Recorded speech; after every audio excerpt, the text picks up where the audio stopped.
প্রিয় বন্ধুবহল, আপনাদেরকে আজকে আমি নাপাইস্টা সম্পর্কে সামান্য কিছু টিপস, এটা প্রতিরোধ এবং পার্শ্ব প্রতিক্রিয়া এবং কে খেতে পারবে কে পারবে না এই নিয়ে কিছু আলোচনা করব, যা আমাদের সবারই জানা দরকার। এবং আমরা যা প্রতিনিয়তই নাপাইস্টা আমরা খাচ্ছি, জেনেও খাইতেছি, না জেনেও খাইতেছি। এই নাপাইস্টা সাধারণ জ্বর, মাথা ব্যথা, সর্দি হলেই আমরা অনায়াসে খাই। নাপাইস্টাটা হচ্ছে আপনার 12 বছরের নিচে কোনো শিশু খেতে পারে। এটাতে ক্যাফিন আছে, প্যারাসিটামল 500 mg, ক্যাফিন 65 mg।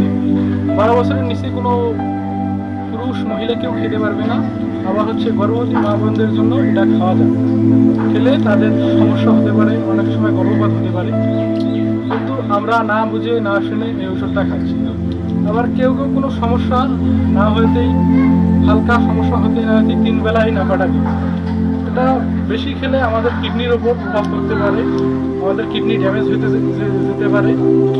তাই আমি বলবো যে ওষুধ খান, ভালো কথা, ওষুধটা জেনে বুঝে খাবো।